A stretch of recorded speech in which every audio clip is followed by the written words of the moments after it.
उत्तर प्रदेश के भीम आर्मी के अध्यक्ष चंद्रशेखर आजाद की जमानत तो हुई, मगर एनएसए यानी कि राष्ट्रीय सुरक्षा कानून लगा दिया गया।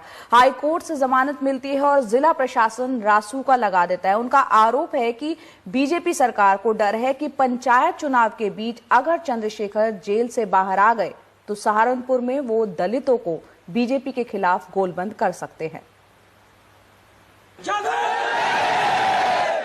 हमारी एकता ही हमारी ताकत है, क्योंकि हम ये जानते हैं कि दलितों पे अत्याचार वहीं हो रहे हैं जहां बीजेपी की सरकार है, चाहे वो करनाल हो, चाहे वो उत्तराखंड का मुंडेर हो और चाहे वो सहारनपुर हो। तो जहां जहां बीजेपी की सरकार है वहां दलितों के दमन की कार शुरुआत इन लोगों ने कर दी है। इन्हें सबक सिखाने का काम भी भीम आर्मी के। चंद्रशेखर के ये तेवर थे इसी साल 6 मई को। एक रोज पहले 5 मई को सहारनपुर में दलितों और ठाकुरों में संघर्ष हो गया था। एक ठाकुर की मौत के बाद दलित बस्तियों पे हमले हुए और आगजनी भी। चंद्रशेखर ने इल्जाम सीधे बीजेपी सरकार पे लगाया। क्या उनके बीजेपी विरोधी तेवर ही उन पे एनएसए लगाने की वजह है? उनके साथी यही कहते हैं, जो उसके लिए धरना भी दे रहे हैं। हम भूख हड़ताल पर बैठे, ना हम खावेंगे ना हम पानी पीवेंगे। इतना हमारे चंद्रशेखर पर, इतना हमारे प्रधान पर, इतना हमारे सोनू पर रासुका नहीं हटेगी, इतना तक हम भूख हड़ताल रखेंगे। चंद्रशेखर पेशे से वकील हैं। 5 साल से सहारनपुर और आसपास दलितों की राजनीति करते रहे हैं।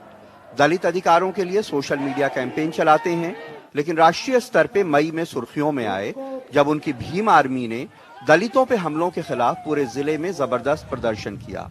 पुलिस ने उन पर लाठीचार्ज किया। नतीजे में एक साथ 8 जगहों पे तोड़फोड़, फायरिंग और आगजनी हुई।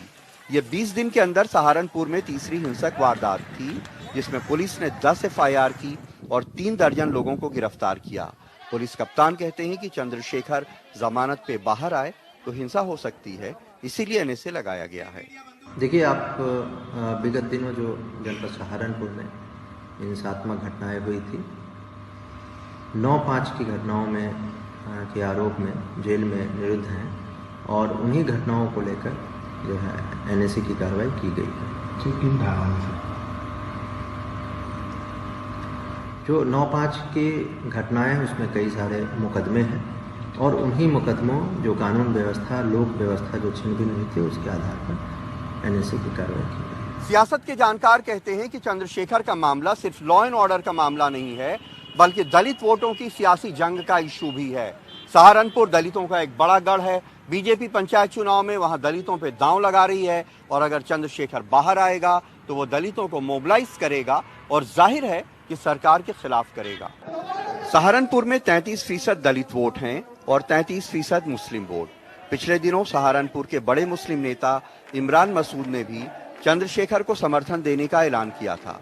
जाहिर है कि मुस्लिम और दलित वोटों का कॉम्बिनेशन वहां सियासी खेल बना और बिगाड़ सकता है। चंद्रशेखर पर जो रासुका लगाया गया है वह कानून का खुला दुरुपयोग है, क्योंकि चंद्रशेखर का ऐसा कोई अपराध नहीं था कि उसके ऊपर रासुका लगाया जाता। शायद भाजपा सरकार चंद्रशेखर को इसलिए बाहर नहीं आने देना चाहती क्योंकि इस समय नगर निकाय के चुनाव चल रहे हैं और चंद्रशेखर दलित वोटों को प्रभावित कर सकता है, जबकि भाजपा दलितों और पिछड़ों के वोट हथियाने के लिए सभी प्रकार के हथकंडे अपना रही है। फिर ये जो रासुका तामील की गई है, यह इसको उचित नहीं कहा जा सकता। इस पे राज्य सरकार को पुनर्विचार करना चाहिए और कोई चंद्रशेखर रावण से मुझे लगता है और तमाम दलितों को भी लगता है कि कोई राष्ट्रीय सुरक्षा को कोई खतरा नहीं है। वैसे भी इस समय चंद्रशेखर रावण की स्थिति बेहद खराब है। ये इसमें मेरठ मेडिकल कॉलेज में हैं। चंद्रशेखर पे लगा एनएसए अगर प्रशासन चाहे तो लंबा भी खींच सकता है। एनएसए एक प्रिवेंटिव गिरफ्तारी है।